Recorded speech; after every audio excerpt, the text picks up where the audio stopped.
Hello dear students, welcome back to your channel Target Gurukul. जैसा कि आप सबके केमिस्ट्री के एग्जाम्स ओवर हो चुके हैं और आज हम इस वीडियो में इसलिए क्या करने वाले हैं, आपके आंसर की को डिस्कस करने वाले हैं कि कौन से क्वेश्चंस कैसे रहे। ठीक है, तो आप आई होप कि आप सबके एग्जाम्स अच्छे गए होंगे। ठीक है, तो हम स्टार्ट करते हैं एक एक करके क्वेश्चन को देखना और उनके आंसर्स को भी। ठीक, चलो। जिन लोगों ने मुझसे पढ़ा होगा या फिर साथी को ज्वाइन किया होगा, उनका एग्जाम मैं उम्मीद कर रही हूँ बहुत अच्छा गया, क्योंकि मोस्टली क्वेश्चंस आए हुए हैं वहां से। ठीक है, तो स्टार्ट करते हैं। देखो क्या है, paranitrophenol is more soluble in water than orthonitrophenol because. क्यों पैरानाइट्रोफिनॉल जो है आपका, ये ज्यादा सॉल्युबल होता है वाटर में एज कंपेयर टू आपका ऑर्थोनाइट्रोफिनॉल। क्यों होता है ये? तो इसमें आपके पास ऑप्शंस दिए हुए थे। पहला ऑप्शन था formation of chelate ring in paranitrophenol, intermolecular hydrogen bond in paranitrophenol, फिर intramolecular hydrogen bond in paranitrophenol, और लास्ट ऑप्शन था intermolecular hydrogen bond in orthonitrophenol. ठीक है, सॉल्युबिलिटी की बात करें तो चिलेशन तो कुछ आने वाला नहीं है, तो ये ऑप्शन तो पहले ही एलिमिनेट हो गया। आपके पास तीन ऑप्शंस, ये सारे किस पे बेस्ड है? हाइड्रोजन बॉन्ड पे। देखो, तो ऑर्थोनाइट्रोफिनॉल क्यों सॉल्युबल होता है? ठीक है, ये आपका OH और ये आपका क्या हो गया, पैरा पे है तो NO2। ठीक है, ये आपका, ठीक है, ये क्या है आपका पैरा नाइट्रोफिनॉल। और बात सेकंड आपको ऑर्थो पूछा है, यानी कि हम ऑर्थो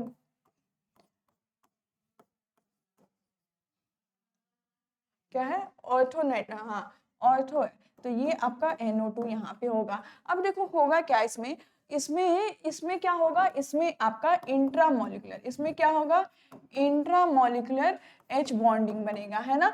अपने आपस में ये वाला O है आपका हाइड्रोजन, ये वाला जो H है ये आपका N के साथ, है ना, N के साथ क्या करेगा, या फिर O के साथ ये क्या करेगा, आपका अपने ही मॉलिक्यूल में क्या कर लेगा, हाइड्रोजन बॉन्ड बना लेगा। और इसमें क्या होगा, ये दोनों क्या हैं, दूरी पे हैं, तो इस वजह से ये अपने ही मॉलिक्यूल में क्या करेगा, हाइड्रोजन बॉन्ड नहीं बना पाएगा। ठीक है, तो ये जो है आपका OH, इससे क्या होगा, इस हाइड्रोजन से कौन जुड़ेगा, आपका ऑक्सीजन जुड़ेगा और वाटर के मॉलिक्यूल जुड़ेंगे।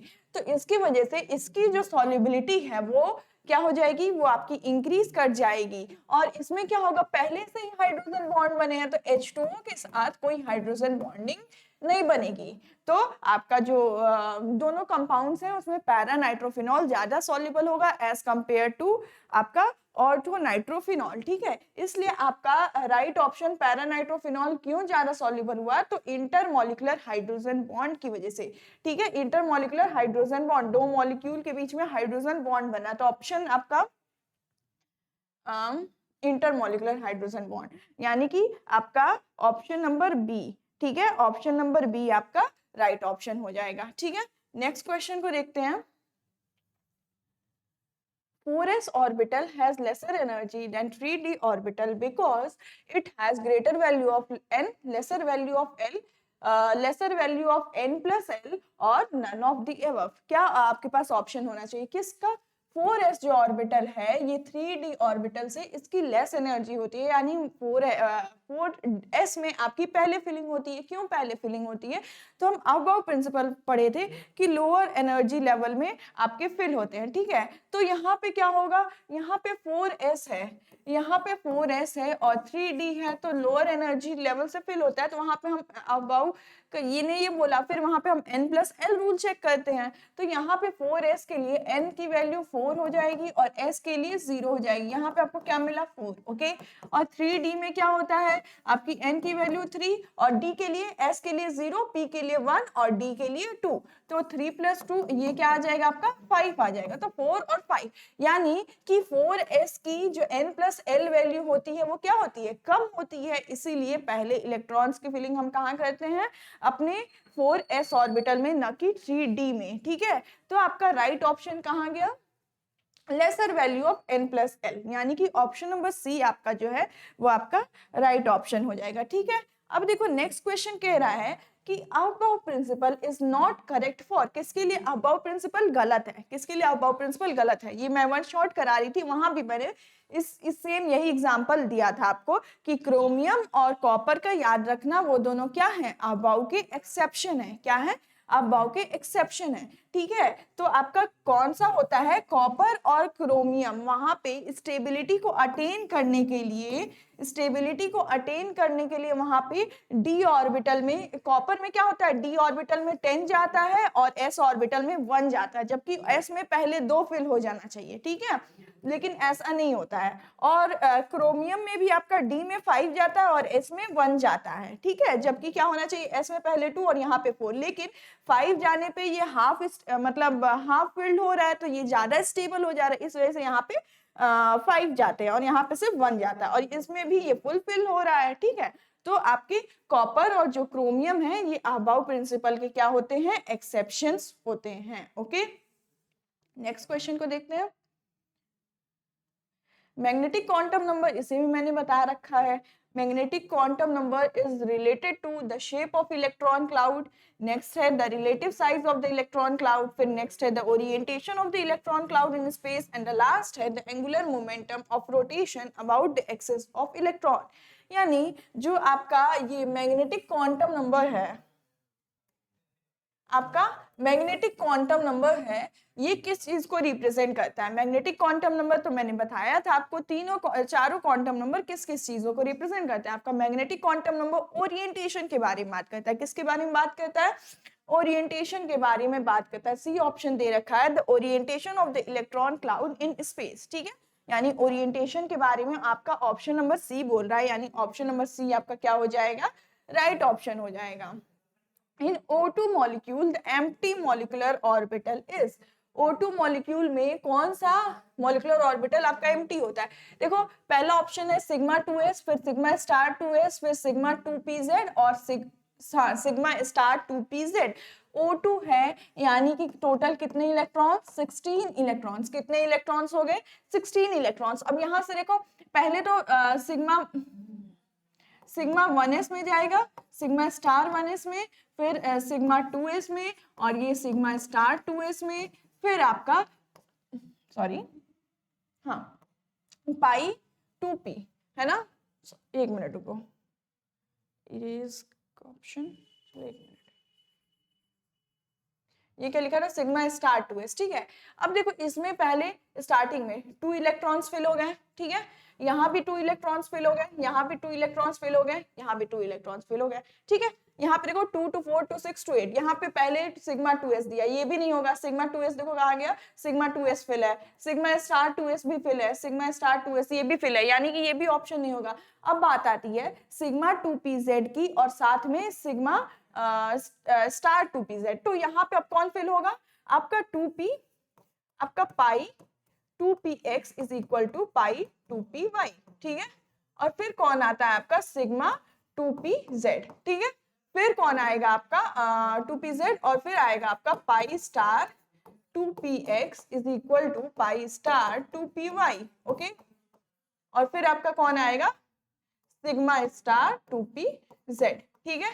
तो 2 to 4 to 6 to 8, ओके, 8 9 10 11 12 13 14 15 16, ठीक है।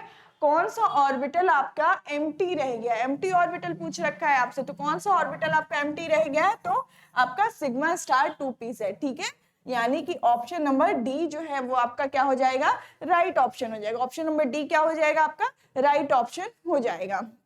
चलो नेक्स्ट क्वेश्चन को देखो क्या कह रहा है, शेप ऑफ पी ऑर्बिटल, ठीक है, ये तो क्वेश्चन बहुत इजी हो गया। Dumbbell shape, spherically symmetrical, tetrahedral shape या फिर एलिप्टिकल, क्या शेप होता है आपके पी ऑर्बिटल्स का, तो पी ऑर्बिटल का शेप क्या होता है, डंबल शेप का होता है। किस कैसा होता है, डंबल शेप का होता है, ठीक है। नेक्स्ट क्वेश्चन पे चलते हैं।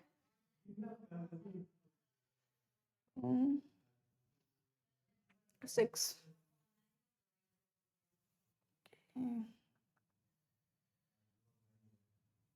7 देखो, which one of the following is the,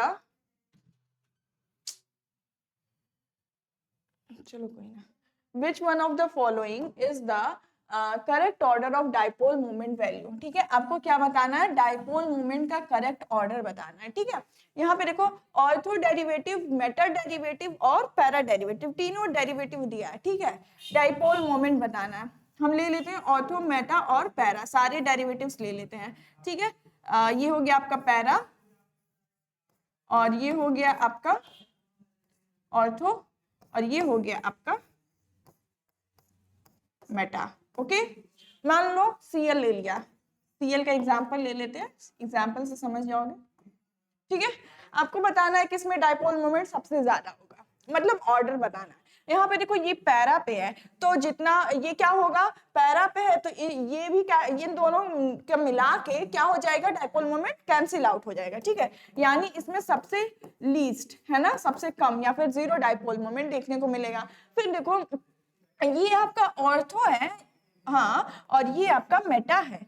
ortho और मेटा में क्या देखो, यहाँ पे बॉन्ड एंगल क्या है, बॉन्ड एंगल इन दोनों के बीच में जो एंगल है इन दोनों सीएल को ऑब्जर्व करें तो क्या है, ज्यादा है। ठीक है, ज्यादा है तो यहाँ पे आपको फिर भी पैरा के बाद फिर आपका मेटा आएगा, इसमें कम देखने को मिलेगा। और सबसे ज्यादा जो है आपके पास क्या कहते हैं डाइपोल मोमेंट, वो आपको ऑर्थो ग्रुप में देखने को मिलेगा। ठीक है, तो सबसे लीस्ट आपका पैरा में होगा, फिर आपका मेटा में और फिर आपका ऑर्थो में। तो ऑप्शन देखो, अगर सबसे लीस्ट पैरा कहाँ है, पैरा, मेटा और ऑर्थो। ठीक है, ऑप्शन ए आपका राइट ऑप्शन हो जाएगा। ठीक है, ऑप्शन नंबर ए आपका राइट ऑप्शन हो जाएगा। ठीक है,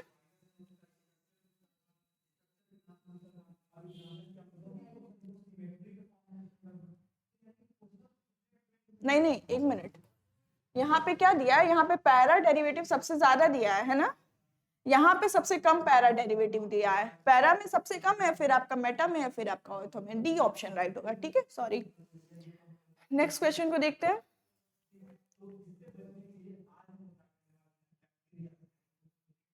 क्या हो रहा है, the van der Waals reduced equation of state, यानी आपको क्या बताना है, वॉन्डरवॉल रेड्यूस्ड। इस क्वेश्चन को भी मतलब मैंने क्लासेस में तो बताई है साथ ही बैच में, और वन शॉट में भी मैंने इसको बताया था। आपको क्या बताना है, वॉन्डरवॉल का रेड्यूस्ड इक्वेशन ऑफ स्टेट। और ऑप्शन ए है आपके पास pi plus 3 phi square 3 pi minus 1 is equal to 8 theta, फिर है pi minus 3 upon phi square 3 phi plus 1 is equal to 8 theta, और pi plus 3 upon phi 3 phi minus plus 1 is equal to 8 theta, और pi plus 3 upon phi square phi plus 3 plus 1 is equal to 8 theta. तो वहां पे मैंने आपको बताया था ये क्या होता है, ऑप्शन नंबर ए यानी कि पाई प्लस 3 अपॉन, बस ये चीज भी याद होगी कि यहाँ पे माइनस था, कुछ कुछ तो सही कर लिया होगी क्योंकि बाकी सारे में यही चीज गलत दी हुई है, प्लस ही है ना। तो ये फैक्टर भी अगर याद रहा होता आपको तो आप ये क्वेश्चन सही किए। ठीक है, तो आपका ऑप्शन नंबर ए जो है ये आपका राइट ऑप्शन हो जाएगा। ठीक है, नेक्स्ट क्वेश्चन को देखते हैं। नेक्स्ट क्वेश्चन में क्या कह रहा है, the pressure P in the idol gas equation is replace by, pressure P को हम कैसे रिप्लेस करते हैं, the pressure P in the idol gas equation is replace by, P को जब हम करेक्शन करते हैं तो वहां पे कौन सा फैक्टर यूज करते हैं, पहला ऑप्शन ए है P plus A N square upon we square, दूसरा ऑप्शन है P plus A n P minus a N square upon we square, C है आपके पास P plus 2n square upon we square, और D है आपके पास P plus n square upon 2v square. तो वहां पे आप करेक्शन फैक्टर क्या करते हो, a N square upon we square, a N square upon we square, P plus A N square upon we square, यानी कि जो आपका ऑप्शन नंबर ए है वो आपका क्या हो जाएगा, ऑप्शन नंबर ए आपका राइट ऑप्शन हो जाएगा। ठीक है, नेक्स्ट क्वेश्चन पे चलते हैं। नेक्स्ट क्वेश्चन को देखते हैं, क्वेश्चन नंबर 10 को देखते हैं। क्वेश्चन नंबर 10 कह रहा है the compressibility factor Z for an ideal gas is, जो आपका कंप्रेसिबिलिटी फैक्टर होता है यानी Z होता है PV अपॉन nRT, इसकी वैल्यू जो होती है किसी आइडल गैस के लिए क्या आती है, 0 आती है, 1 आती है, 0 आती है, लेस देन 1 आती है, ग्रेटर देन 1 आती है, या फिर इज इक्वल टू 1 आती है।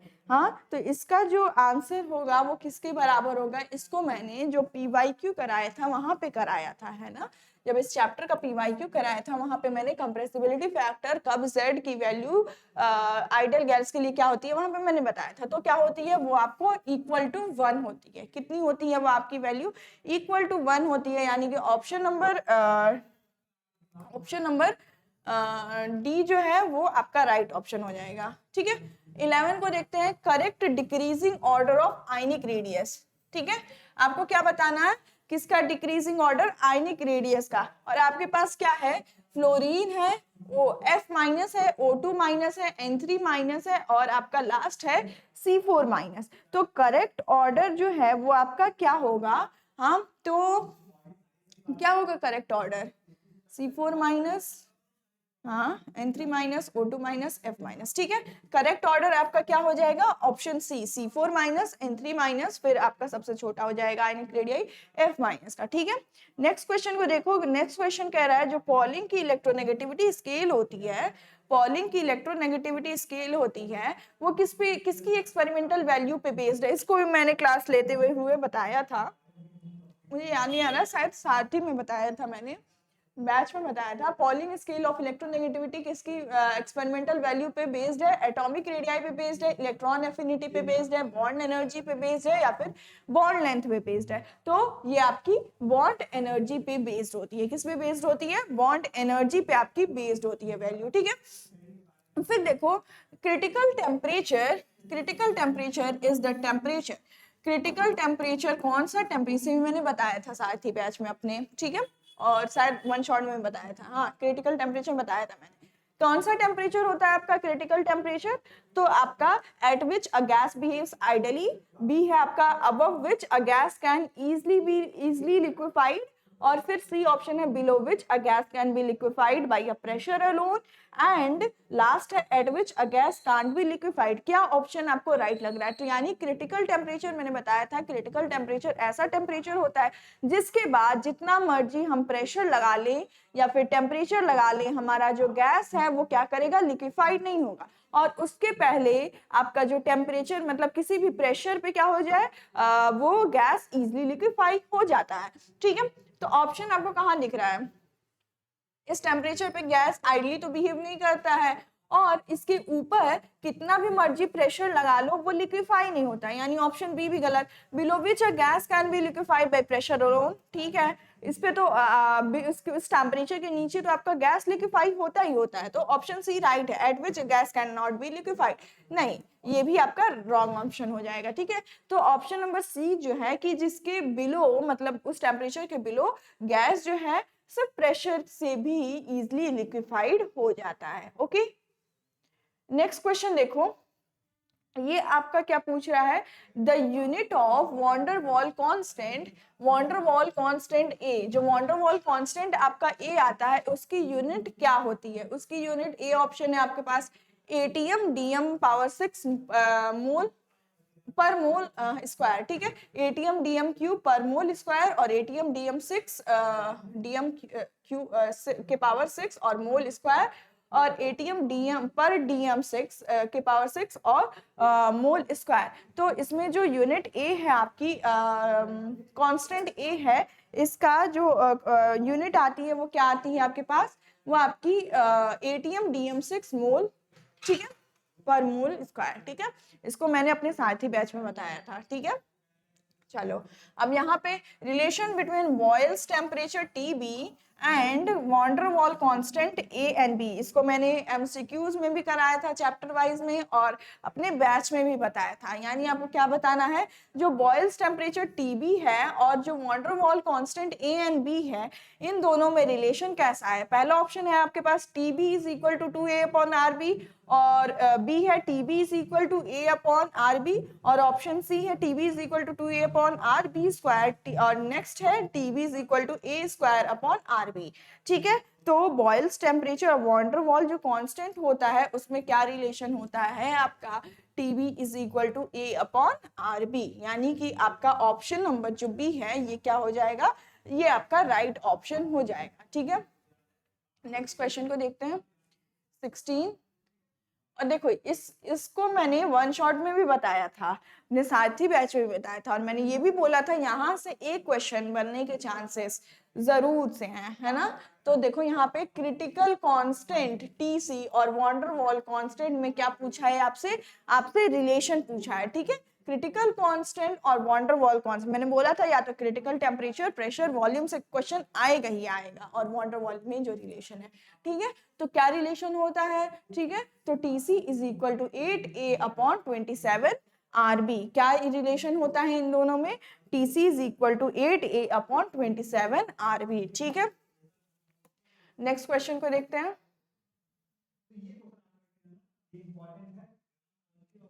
हाँ, इसे भी मैंने कराया है एमसीक्यू वीडियो में और वन शॉट में भी। चलो लोग देख रहे होंगे कि सारे क्वेश्चंस जैसा कि मैंने बताया था वहीं से फ्रेम हुए हैं, या तो मैंने वन शॉट में आपको बता रखा है। मैं अगर आपने साथ ही लिया तो आपके सारे मोस्टली मतलब 4-5 क्वेश्चन छोड़ दूं मैं तो सारे क्वेश्चन आप इजीली कर लिए होंगे, ठीक है। और साथ ही नहीं भी लिया है तो जो मैंने एमसीक्यू बताया है और साथ में पीवाईक्यू बताया और जो वन शॉट लिया था वहां से भी आप अगर पूरा अच्छे से वन शॉट पढ़े होगे और ये सारी चीजें तो कॉन्सेप्ट बेस्ड सब चीजें समझे होगे तो आप इजिली वहां से भी कर लिए होगे, ठीक है। तो देखते हैं नेक्स्ट क्वेश्चन को। आपका जो रियल गैस होता है वो आइडल बिहेवियर कब शो करता है? रियल गैस आइडल बिहेवियर कब शो करता है? तो कंडीशन बताया था मैंने टेम्परेचर और प्रेशर का, कैसा कंडीशन होने चाहिए? ऑप्शन देखते हैं, low pressure and low temperature, high pressure and low temperature, high pressure and high temperature, low pressure and high temperature. क्या होना चाहिए आपके पास? तो जब रियल गैस कब आपके आइडल बिहेवियर शो करते हैं? जब आपको क्या दिए दिया जाए, जो प्रेशर है उसको लो कर दिया जाए और जो आपका टेम्परेचर है इसको हाई कर दिया जाए, तो जो रियल गैसेस होते हैं वो आपके आइडल बिहेवियर शो करते हैं। ऑप्शन कहाँ है? प्रेशर लो और टेम्परेचर हाई, यहाँ डी ऑप्शन, ठीक है। यानी आपका जो ऑप्शन नंबर डी है ये आपका राइट ऑप्शन हो जाएगा, ठीक है। अब देखो, the nucleophilic attack on carbon carbon double bond, ठीक है, कार्बन कार्बन डबल बॉन्ड, इस पे क्या होगा? न्यूक्लियोफिलिक अटैक कराएंगे। न्यूक्लियोफिलिक यानी कि न्यूक्लियोफाइल है, उसके पास न्यूक्लियस लविंग है, ठीक है, तो वो अटैक करेगा पॉजिटिव वाले पे, तो दूसरे कार्बन को क्या बना देगा? नेगेटिव बना देगा। तो आपके पास नेगेटिव बना देगा तो उसे हम क्या कहेंगे? कार्बोनाइन बोलेंगे। क्या बोलेंगे? कार्बोनाइन। तो राइट ऑप्शन आपका ऑप्शन ए हो जाएगा, यानी कि कार्बोनाइन, ठीक है। चलो यहाँ पे देखो, मोस्ट स्टेबल फ्री रेडिकल पूछा है, इनमें से कौन सा मोस्ट स्टेबल फ्री रेडिकल है? ऑप्शन में देखो, ये तो दिख रहा है, बस यहाँ पे एक फ्री रेडिकल है, ठीक है, इसमें यहाँ फ्री रेडिकल है, यहाँ है और यहाँ है। यहाँ पे क्या है, ऑब्जर्व करोगे तो ये वाला जो है यहाँ पे आपको टर्शियरी 3 डिग्री दिख रहा है और साथ में ये जो फ्री रेडिकल है इजिली क्या कर लेगा? कॉन्जुगेशन में पार्टिसिपेट कर लेगा, है ना। तो कॉन्जुगेशन में पार्टिसिपेट करते हैं तो ऐसे इंटरमीडिएट्स और ज्यादा स्टेबल होते हैं। और पहली बात की वो 3 डिग्री भी है, तो आपके जो सबसे ज्यादा स्टेबल इंटरमीडिएट होगा मतलब फ्री रेडिकल होगा वो कौन सा हो जाएगा? आपका ऑप्शन नंबर ए हो जाएगा, ठीक है। आई बात समझ में? क्वेश्चन 19 20 पे चलते हैं। अकॉर्डिंग टू वसिपर थ्योरी के अकॉर्डिंग क्या कहते हैं? ऑप्शन क्या है? The lone pair only decide the structure of the molecule. सिर्फ लोन पेयर डिसाइड करते हैं? नहीं, लोन पेयर नहीं डिसाइड करते हैं। The bond pair only decide, bond pair भी नहीं अकेले डिसाइड करते हैं। फिर है कि the lone pairs and bond pairs both decide, दोनों मिलकर डिसाइड करते हैं। लोन पेयर बॉन्ड पेयर का रिपल्शन नहीं बताता है आपके मॉलिक्यूल का शेप, है ना, कितना रिपेल करेंगे वही आपके मॉलिक्यूल का शेप वहां से आपको पता चलेगा, है ना। तो राइट ऑप्शन हो जाएगा, और डी आपका नन ऑफ दीज था। तो right option, the lone pair and the bond pair दोनों मिलके आपका डिसाइड करते हैं कि आपका जो है स्ट्रक्चर कैसा होगा मॉलिक्यूल का, ठीक है। ऑप्शन क्वेश्चन नंबर 21 पे चले। What is not true about the bonding molecular orbital? आपसे किसके बारे में बात कर रहा है? जो आपके बॉन्डिंग मॉलिक्यूलर ऑर्बिटल्स प्रेजेंट है इनके बारे में, ठीक है। और कौन सा स्टेटमेंट ट्रू नहीं है, यानी कि आपको यहाँ से फॉल्स स्टेटमेंट बताना है। देखो क्या कह रहा है, it is formed by the addition overlap of atomic orbital. एकदम एग्जैक्टली सही बात है, ठीक है। जब एडिटिव होता है तो वहां पे आपको क्या देखने को मिलता है? बॉन्डिंग मॉलिक्यूलर ऑर्बिटल, ठीक है। अब यहाँ पे हमने कहा एडिशन से हुआ, यहाँ पे देखो the wave function of the bonding molecular orbital is given by, ठीक है, phi molecular orbital is equal to psi molecular orbital is equal to psi a minus psi b। अभी तो हमने वो क्या बोला है, ये एडिशन से बने होते हैं, लेकिन यहाँ पे क्या कर रहे हैं? सब्ट्रैक्टिव कर रहे हैं, है ना। सब्ट्रैक्टिव मॉलिक्यूलर ऑर्बिटल थोड़े होते हैं, ये एडिटिव होते हैं। तो इसमें जो गलत ऑप्शन है आपका ऑप्शन बी इस क्वेश्चन का राइट आंसर हो जाएगा। ऑप्शन बी आपका राइट आंसर होगा, ठीक है। नेक्स्ट भी देख लो, the lobe of the atomic orbital should have same sign, ठीक है। मान लो ये दोनों ऑर्बिटल्स कंबाइन कर रहे हैं, ये दोनों ऑर्बिटल्स कंबाइन कर रहे हैं, तो जो पॉजिटिव वाला लोब है वो बड़ा हो रहा है, फिर नेगेटिव वाला, ये दोनों मिलकर इस लोब को बड़ा कर रहे हैं, ये दोनों, तो सेम साइन होता है, ऑब्वियस सी बात है। Every electron in bonding molecular orbital contributes towards the attractive force, ये भी सही पॉइंट है। तो कौन सा आपका गलत पॉइंट है, नॉट ट्रू है, तो आपका ऑप्शन बी नॉट ट्रू है। ठीक है, इस क्वेश्चन का राइट आंसर हो जाएगा option number B. Next question पे चलते हैं, 22 को देखते हैं। The molecular shape of H2O and H2O NH3 and CH4 are similar, option है similar with 2 1 and 0 lone pair of electrons respectively, यानी आपको बताना है कि इन सब में लोन पेयर ऑफ इलेक्ट्रॉन्स कितने हैं। Similar with 0 1 2 0 1 2, different with 0 1 2 lone pairs of electron respectively, और डिफरेंट विथ 2 1 0, यानी कि इनका जो शेप होता है वो सिमिलर होता है या फिर डिफरेंट होता है। पहला ये पॉइंट है, और दूसरा ये पॉइंट है कि जो आपके लोन पेयर ऑफ इलेक्ट्रॉन्स होते हैं उसके रिस्पेक्ट में कि किसमें कितने लोन पेयर ऑफ इलेक्ट्रॉन्स होंगे। तो H2O का शेप, NH3 का शेप और CH4 का, तो सिमिलर विथ, देखो कितने इलेक्ट्रॉन्स हो जाएंगे आपके पास। H2O में क्या होता है, ऑक्सीजन और H, और ये है ना, यहाँ पे कितने electrons, 2 lone pair of electrons, और फिर NH3 में NHH, और ये आपका क्या हो जाएगा, NH3 हो गया। और CH4 की बात करें तो ये CH4 तो आपको पता ही है, ठीक है।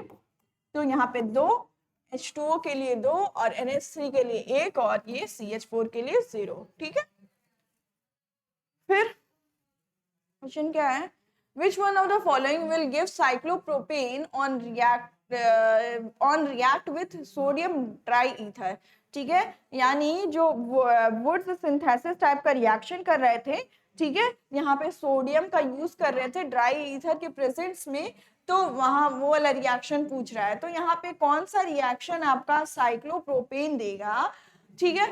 ऑप्शन है आपके पास 1 3 डाइब्रोमोप्रोपेन, और फिर है आपके पास 1 1 डाइब्रोमोप्रोपेन, और फिर है आपके पास 1 2 डाइब्रोमोप्रोपेन, और फिर है आपके पास 1 2 2 डाइब्रोमोप्रोपेन, ठीक है। आपको एक साइक्लोप्रोपेन रिंग चाहिए, ठीक है, साइक्लोप्रोपेन यानी कि साइक्लिक रिंग चाहिए।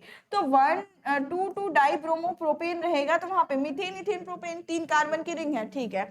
3 कार्बन की रिंग में जब फर्स्ट और थर्ड पोजीशन, फर्स्ट और लास्ट पोजीशन पे जब आपका क्या हो, जब आपका मतलब ब्रोमो हो, तो वो हटा के आपका क्या कहते हैं साइक्लोप्रोपेन बन सकता है, लेकिन जब बीच में प्रेजेंट होगा तो नहीं बन पाएगा। तो ये तीनों ऑप्शन आपके गलत हो जाएंगे, ऑप्शन नंबर ए आपका राइट हो जाएगा, ठीक है।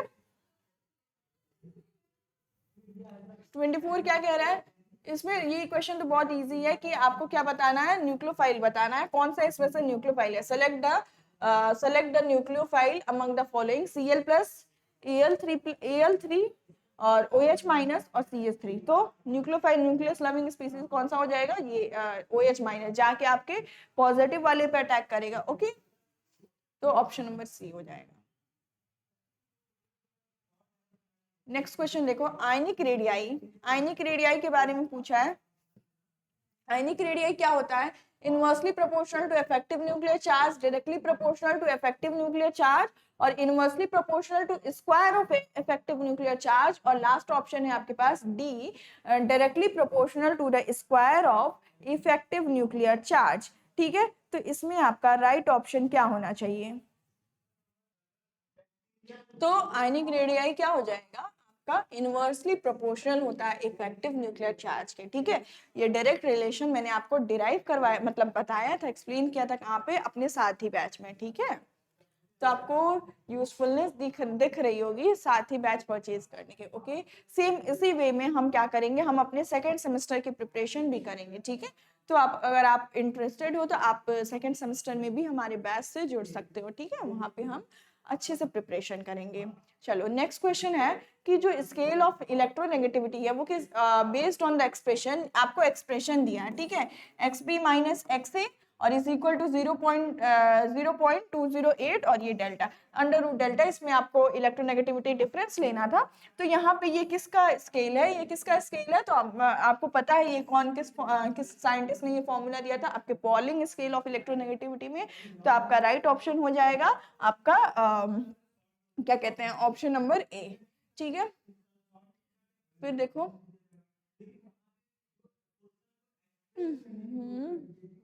क्या कह रहा है, as one descends a group, यानी कि जैसे जैसे periodic table the electronegativity generally descends a group, मतलब कि ग्रुप में नीचे जाने पे क्या होता है, आपका जो इलेक्ट्रोनेगेटिविटी है उस पे क्या इफेक्ट पड़ता है, ग्रुप में नीचे जाने पे इलेक्ट्रोनेगेटिविटी में क्या इफेक्ट पड़ता है, वो क्या वो कांस्टेंट रहता है, जो है वही रहता है, अब कुछ टाइम तक इंक्रीज करता है फिर डिक्रीज करता है, या फिर डिक्रीज करता है या फिर इंक्रीज करता है। तो आपको पता है जो इलेक्ट्रोनेगेटिविटी का ट्रेंड कल ही वन शॉट में मैंने बताया था, ये क्या कहता है, इलेक्ट्रोनेगेटिविटी आपकी वहां पे क्या करती है, डिक्रीज करती है, इलेक्ट्रोनेगेटिविटी क्या करती है, डिक्रीज करती है, क्योंकि टेंडेंसी नहीं रह जाती है शेयर्ड पेयर को ऑफ इलेक्ट्रॉन को अट्रैक्ट करने की, क्योंकि नीचे जाने पे आपका साइज इंक्रीज कर जाता है। ठीक है, तो वो न्यूक्लियर चार्ज कम होता है, तो वहां पे उस वजह से।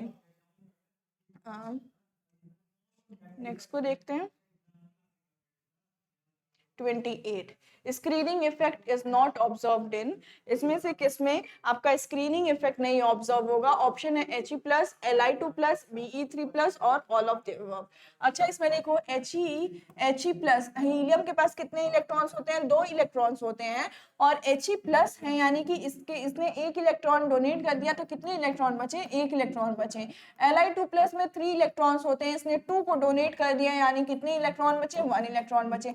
Be3 प्लस में 4 इलेक्ट्रॉन्स होते हैं, Be में मतलब बेरिलियम के पास 4 इलेक्ट्रॉन्स होते हैं, और जिसमें से इसने 3 इलेक्ट्रॉन्स डोनेट कर दिए, तो कितने इलेक्ट्रॉन बचे, 1 इलेक्ट्रॉन बचे। ठीक है, हाँ, तो आपसे क्वेश्चन है स्क्रीनिंग इफेक्ट। तो स्क्रीनिंग इफेक्ट कब होता है, जब ये वाले इलेक्ट्रॉन्स क्या करें, किसी इलेक्ट्रॉन्स का मतलब जो न्यूक्लियर चार्ज है वो कम कर रहे होते हैं। तो यहाँ पे जब सिर्फ 1 इलेक्ट्रॉन प्रेजेंट है, मान लो ये न्यूक्लियस और सिर्फ 1 इलेक्ट्रॉन प्रेजेंट है, इसको स्क्रीन करने वाला कोई है नहीं है, यानी कि सबके पास एक ही इलेक्ट्रॉन फिलहाल प्रेजेंट है, तो राइट ऑप्शन हो जाएगा आपका ऑप्शन नंबर डी, यानी कि किन्हीं में, इनमें से किन्हीं में, किसी में भी नहीं आपका ऑब्जर्व होता है स्क्रीनिंग इफेक्ट। ठीक है, अब नेक्स्ट क्वेश्चन को देखते हैं। नेक्स्ट क्वेश्चन कह रहा है कि आपको ionic radii of halide ions के आयनिक रेडियाई का ऑर्डर बताना है। आपके पास आयोडीन, ब्रोमीन, क्लोरीन, फ्लोरीन, इसका आपको क्या बताना है कि क्या ऑर्डर फॉलो करते हैं, ये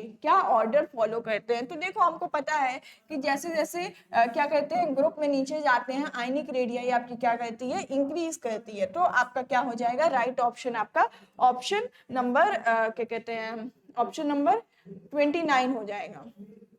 फिर क्या कह रहा है, which one of the following is an ambient nucleophile. ठीक है, एम्बिडेंट न्यूक्लियोफाइल कह रहा है। एम्बिडेंट न्यूक्लियोफाइल क्या होते हैं कि ऐसे न्यूक्लियोफाइल जो अपने दोनों साइड की साइड से क्या कर लेते हैं, अटैक कर लेते हैं। ऐसे न्यूक्लियोफाइल जो अपने दोनों साइड से अटैक कर लेते हैं, वो आपके क्या होते हैं, एम्बिडेंट न्यूक्लियोफाइल होते हैं।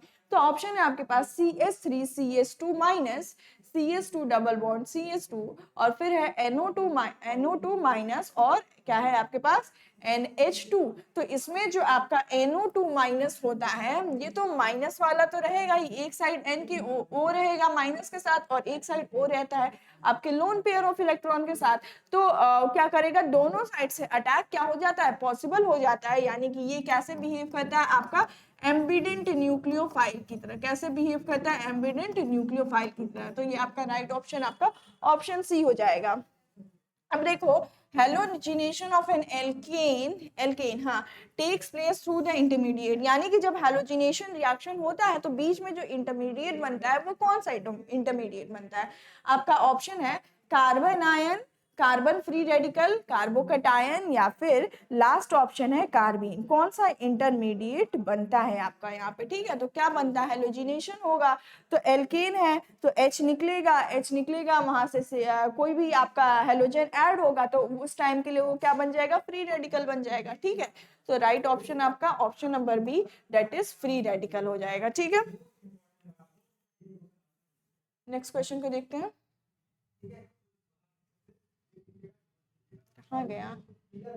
चला गया यार।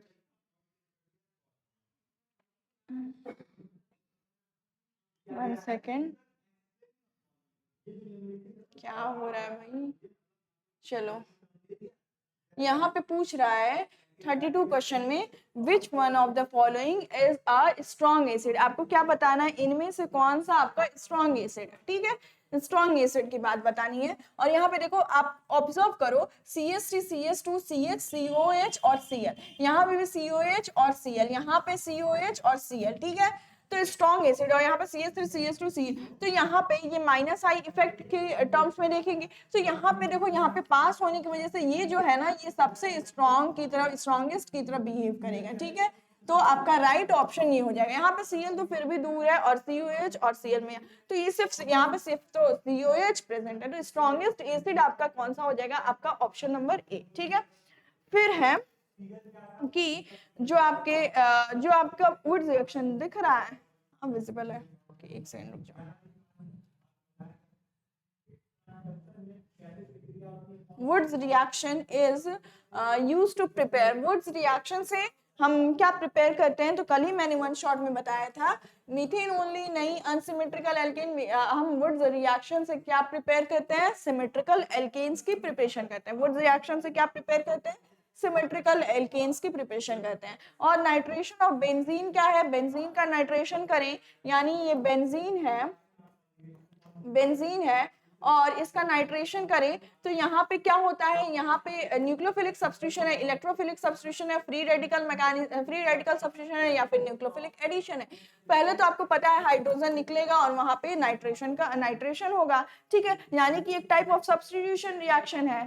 ठीक है, सब्स्टिट्यूशन रिएक्शन है, और इलेक्ट्रोफिलिक है कि न्यूक्लियोफिलिक है, तो ये आपका इलेक्ट्रोफिलिक सब्स्टिट्यूशन कैसा क्या कहते हैं रिएक्शन होता है, इलेक्ट्रोफिलिक सब्स्टिट्यूशन रिएक्शन होता है। ठीक है, number of unshared electron in the carbon, जो आपके पास कार्बन होता है, इसके पास कितने नंबर ऑफ अनशेयर्ड इलेक्ट्रॉन होते हैं। कार्बन दो आपके पास इधर, दो यहाँ पे कोई R1, यहाँ पे कोई R2। ठीक है, ये आपका क्या होता है, कार्बन। तो इसके पास कितने unshared pair of electron present है, तो आपके पास 2 unshared, number of unshared electron. ठीक है, आपके पास कितना हो जाएगा, जो राइट ऑप्शन हो जाएगा वो आपका 2 हो जाएगा। ठीक है, ठीक है। अच्छा, क्वेश्चन क्या कह रहा है आपका, अनशेयर्ड इलेक्ट्रॉन पूछा है। ठीक है, अनशेयर्ड इलेक्ट्रॉन ऐसे count, 2 pair of unshared electron बचा है, लेकिन ऐसे देखो तो 2, 1 2 3 4 मतलब टोटल है ना। राइट ऑप्शन आपका 4 होगा, सेकंड नहीं होगा। समझ में आया क्यों नहीं होगा, अगर आपसे अनशेयर्ड पेयर ऑफ इलेक्ट्रॉन पूछा होता है, यहाँ पे पेयर होता तो आपका 2 राइट ऑप्शन होता। ठीक है, बेसिकली अनशेयर्ड पेयर ही हम पूछते हैं। चलो कोई ना, तो इसके अकॉर्डिंग तो आपका राइट ऑप्शन 4 ही होगा। ओके,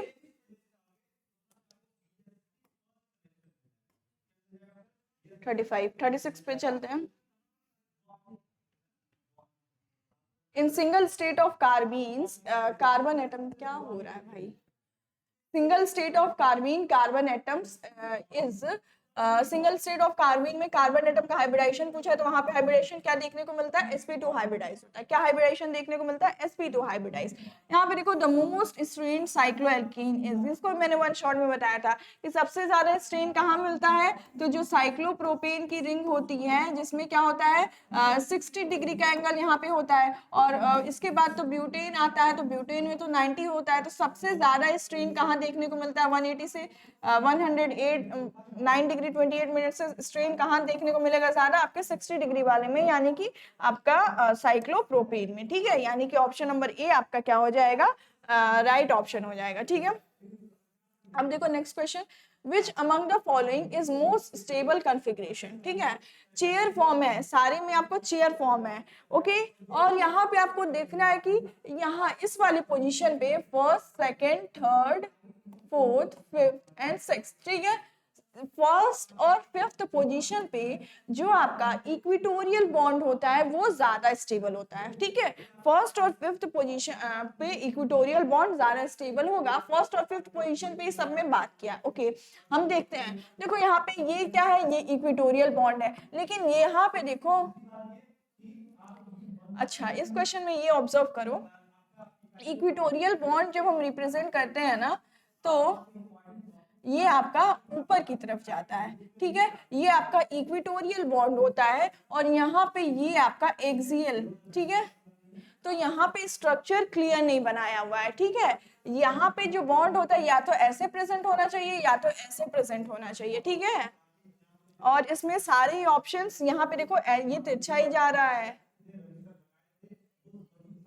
ठीक है। ये क्वेश्चन फंसेगा आपका, ठीक है, क्योंकि इसमें स्ट्रक्चर जो है प्रॉपर नहीं बनाया है। तो मे भी सबको मार्क्स मिल जाए, या फिर ऑप्शन नंबर ए को ये लोग सही मान लें, क्योंकि कुछ हद तक, क्योंकि ये तिरछा गया और ये आपका ऐसे होना चाहिए, है ना, ये आपका सीधा होना चाहिए, बट ये हल्का सा तिरछा है। तो मे भी ऑप्शन नंबर ए को सही मान लिया जाए, नहीं तो क्या कहते हैं, सारे बच्चों को मिल जाएगा ऑप्शन नंबर इस क्वेश्चन में आंसर। ओके, समझ में आया क्यों? ठीक है, इसमें स्ट्रक्चर क्लियर नहीं है तो आप इसमें किसी को नहीं, इसको रहने दो, ठीक है। स्ट्रक्चर नहीं क्लियर है, ओके, क्योंकि ये कोई बॉन्ड नहीं होता है रिप्रेजेंट करने, या तो हम एक्सियल दिखाएंगे या तो इक्वेटोरियल, तो एक ऊपर एक इधर आ जाता है, लेकिन ये तो गलत दिखाया हुआ है, ठीक है, यहाँ भी गलत दिखाया हुआ है, ठीक है। तो यहाँ पे स्ट्रक्चर नहीं क्लियर है आपका। नेक्स्ट क्वेश्चन को देखते हैं। नेक्स्ट क्वेश्चन 39 है। अरे भाई क्या हो रहा है?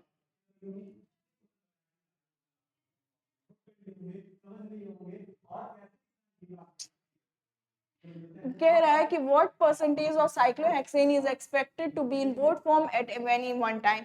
बोर्ड फॉर्म, यानी बोर्ड फॉर्म में कितना परसेंटेज ऑफ आपका कोई भी साइक्लोहेक्सेन प्रेजेंट होता है, तो वो आपका बेसिकली बहुत ही कम अमाउंट में प्रेजेंट होता है, किसी एक टाइम में लेस देन 1%, ठीक है। और फिर है नेक्स्ट आपका, विच one of the following compound delocalised bonding is not possible. इनमें से किसमें जो है आपका डीलोकलाइज्ड बॉन्डिंग नहीं पॉसिबल है। ऑप्शन है आपके पास 1,3-ब्यूटाडाइन, और नेक्स्ट है 1,3-पेंटाडाइन, 1,3,5-हेक्साट्राइन और बेंजीन, ठीक है। ऑप्शन देख के क्या लगेगा, कुछ बच्चे बोलेंगे कि सारे में डीलोकलाइजेशन पॉसिबल है, सब में क्या है, डीलोकलाइजेशन पॉसिबल है, बट ऑप्शन को एनालाइज करो तो क्या होगा, ये सारे तो ठीक हैं, इन सब में तो होगा, लेकिन 1,3-ब्यूटाडाइन ये बीइंग एंटी एरोमेटिक, क्या होता है, एंटी एरोमेटिक होने की वजह से यहाँ पे ये रेक्टेंगुलर शेप का, स्क्वायर शेप नहीं, रेक्टेंगुलर शेप का होगा, और यहाँ पे जो डीलोकलाइजेशन है वो नहीं पॉसिबल होगा, ठीक है। तो आपके पास राइट ऑप्शन जो होगा वो आपका ऑप्शन नंबर ए 1,3-ब्यूटाडाइन होगा। इसको लग रहा है मुझे मोस्ट ऑफ द बच्चों ने कंफ्यूज हो गया होगा, क्योंकि सब में अल्टरनेट डबल सिंगल बॉन्ड दिख रहा है ना, इस वजह से बहुत लोग कंफ्यूज होंगे। और लेकिन ऑप्शन ए आपका बीइंग एंटी एरोमेटिक, वहां पे डीलोकलाइजेशन नहीं पॉसिबल है, ऑप्शन नंबर ए राइट होगा। 41 को देखो, 41 कह रहा है which one of the following resonating structure is the major contributor to the resonance hybrid. कौन सा, ये पहला स्ट्रक्चर आपको ये देख रखा है, और यानी कि CH3, CH2, CH- और CO और CH3, ठीक है, ये स्ट्रक्चर दिया, और दूसरा स्ट्रक्चर, ओके, ठीक है। तो यहाँ पे कौन सा किसमें आपका मेजर कंट्रीब्यूटर है, यानी कि रेजोनेंस हाइब्रिड में मेजर कंट्रीब्यूटर इनमें से कौन सा स्ट्रक्चर बनने वाला है, आपको ये बताना है। तो कौन सा रेजोनेंस हाइब्रिड में मेजर कंट्रीब्यूटर होगा, यहाँ पे देखो, यहाँ पे जो है ये, और ये लोन पे है सॉरी, तो आपका जो फर्स्ट स्ट्रक्चर है वो मेजर कंट्रीब्यूटर बनेगा, ठीक है, यानी जो ऑप्शन नंबर ए है वो आपका राइट ऑप्शन हो जाएगा। नेक्स्ट क्वेश्चन को देखते हैं। 42nd, which among the given compound is most stable। इनमें से कौन सा कंपाउंड सबसे ज्यादा स्टेबल है, आपको क्या बताना है कि कौन सा कंपाउंड आपका सबसे ज्यादा स्टेबल है, ठीक है। कौन सा हो जाएगा आपका 1 ब्यूटीन है, ट्रांस 2 ब्यूटीन है, सिस 2 ब्यूटीन है, और 2 ट्राइमिथाइल 2 ब्यूटीन, आपका डी होगा। क्यों होगा, क्योंकि इसमें क्या है, ये ज्यादा सब्स्टिट्यूटेड है, ये क्या है, बहुत ज्यादा सब्स्टिट्यूटेड है, और सब्स्टिट्यूशन की वजह से इसमें आपका जो है वो मोस्ट स्टेबल हो जाएगा, ठीक है। नेक्स्ट क्वेश्चन को देखो, which one of the following compound CH यानी carbon hydrogen bond length is minimum, किसमें सबसे कम, मिनिमम बताना है आपको। कम किस में देखने को मिलेगा? इथेन में देखने को मिलेगा, इथीन में देखने को मिलेगा, या फिर आपके 1,2 डाइक्लोरो इथीन में, या फिर 1,2 डाइक्लोरो इथेन में मिनिमम पूछा है। ठीक है, तो आपको पता है एल्केन्स में मिनिमम होता है, एल्केन्स में क्या होता है? मिनिमम होता है। वहां भी आपको डाइक्लोरो दे दिया है, तो इथेन और इसमें आपको कंपैरिजन करना है, क्योंकि ये भी इथीन है और ये भी इथीन है, तो आपका 1,2 डाइक्लोरो इथेन। ठीक है, आपका ऑप्शन नंबर जो डी है वो राइट हो जाएगा।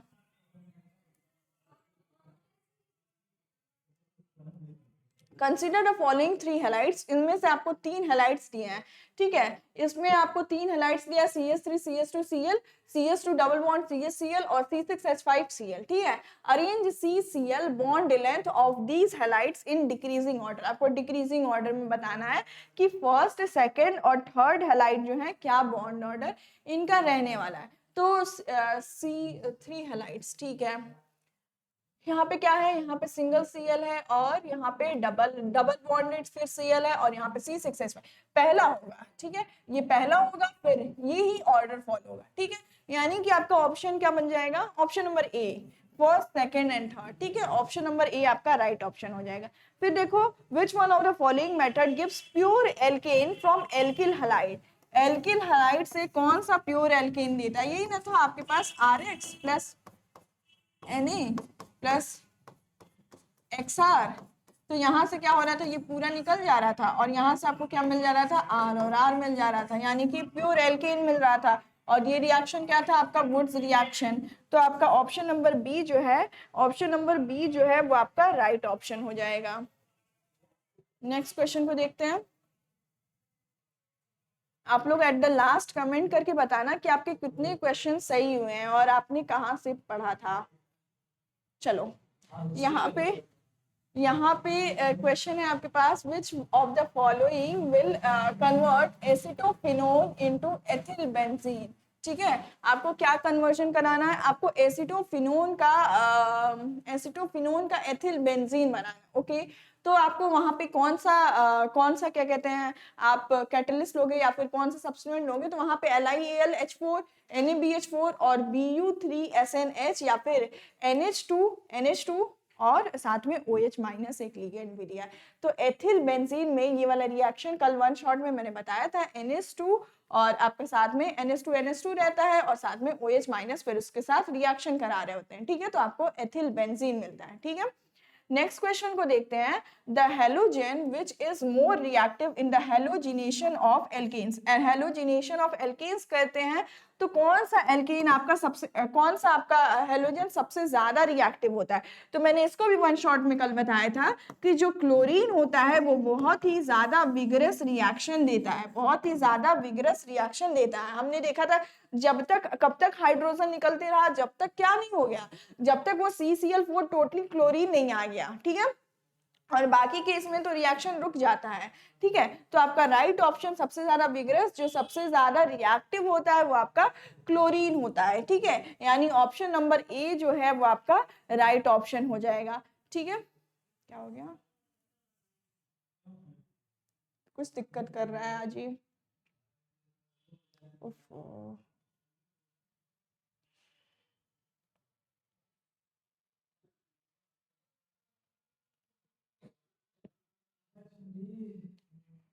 तो नेक्स्ट क्वेश्चन पे चलते हैं।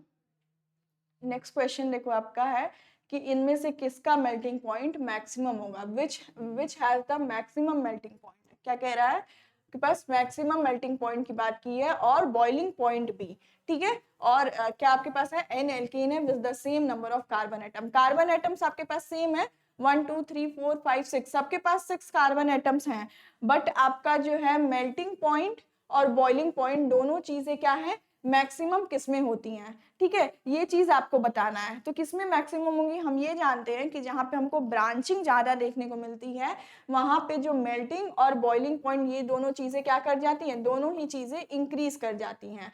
तो कहाँ पे देखने को मिल रहा है? पहला तो आपको फर्स्ट स्ट्रक्चर में भी देखने को मिल रहा है और साथ ही साथ आपको थर्ड स्ट्रक्चर में देखने को मिल रहा है, यानी जो आपका ऑप्शन है डी, यानी फर्स्ट एंड थर्ड क्या हो जाएगा आपका राइट ऑप्शन हो जाएगा, क्योंकि यहाँ पे क्या है बहुत ज्यादा ब्रांचिंग, यहाँ पे क्या है देखो इन दोनों CH में यहाँ अपनी ब्रांचिंग नहीं है, इधर है आपको और इधर भी है, लेकिन इन दोनों में क्या है ब्रांचिंग देखने को मिल रही है। तो आपका option number first and third सही है, यानी कि ऑप्शन नंबर डी राइट हो जाएगा। ओके, आगे चलते हैं।